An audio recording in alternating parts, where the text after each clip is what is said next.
everybody. It is Monday, January 20th, and it's actually a holiday, but I'm out working. I'm getting ready to go in and find a quiet space to do some work on a computer and work on some marketing stuff. But I'm sitting here in a parking lot in my car, and you're probably asking, why am I shooting a video in a car? But I wanted to share a story about what happened to Lance and myself this weekend, doing something that we really hadn't done in a very, very long time. So I think if you're doing any kind of investing out there, you know right now that it is hard to find deals.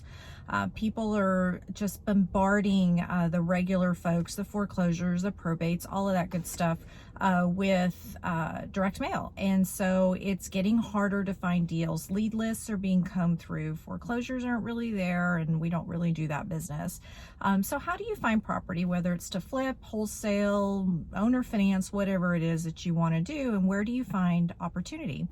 So when we first started out, and we do this sporadically, we don't do it enough, and this kind of breathes some new life into getting back to basics. And what I'm talking about is driving for dollars.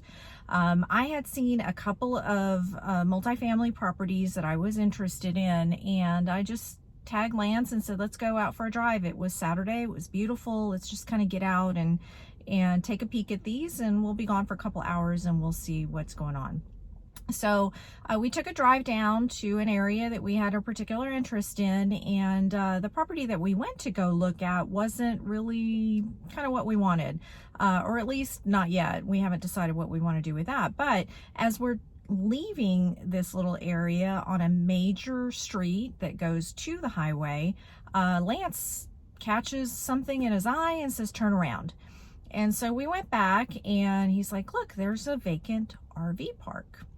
And if you're kind of engaged with what we're doing, we've been transitioning away from flips and really looking for things that will cash flow. So things that will bring steadier income, trying to take a step up into more doors. The hotel was part of that. Lance just bought into an RV park in West Texas.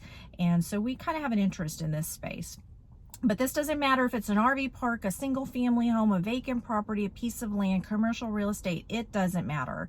The point is, he knew enough and noticed enough to see a potential opportunity. So we turned around and we pulled into this little RV park, and lo and behold, there's a trailer kind of sitting off to the side. And while he's looking at the property, I notice a lady standing outside on the mobile home patio. And so we drove up and we asked her if she owned the park. She said no, but you know, the lady's name is Miss Castillo, and why don't you talk to her? So she gave us her phone number. So it was really that simple to just ask somebody that's standing out on the property, whether you got to go knock next door. If you see somebody standing outside, talk to them. And so we called this lady, and we were actually on our way out. And I will tell you that we've done this before, but Lance and myself rarely call immediately. Okay, we go home, we do some, review on the property. Maybe we look at the appraisal district. For some reason, he picked up the phone and called this lady. And she answered immediately, and we told her that we had just gone by the park and the tenant had given us her name and number. And she said, we asked her, do you have any interest in selling? Ever thought about selling it? And she turns around literally and says, well, I actually have been thinking about selling it, and I've been praying about it. And so you kind of got somebody that's already in the mindset of selling. So we asked her a couple of questions, and here's where it got really interesting. She says, well, are you still by the property? I said, well, we're heading down the road. We're going to go off to another area. She said, well, I'd like to meet you. This lady, after 5 minutes of chatting on the conversation with us about the property and her interest in selling it and kind of some background, dropped what she was doing. It was dinner time, and came out to the property to meet with us. Yes. So we spent 45 minutes with her. We had a really good conversation. She gave us some history. She gave us some idea why she wants to get rid of it. She's got other things going on in life, another grandkid coming. She's of retirement age. Investing really wasn't her full-time business. She just kind of fell into this, and she just doesn't want to really build it back up. So she is going to send us some information. She said send us a proposal. I'm not really sure what that means yet, but we kind of want to see some information on the property. But it is definitely something we're interested in. It's definitely an area that you want to have an RV park in. So the moral of the story is, we need to take it to heart as well, is get in your car as you're out driving around for groceries or running errands, pick up a neighborhood, drive a few streets, jot down some addresses.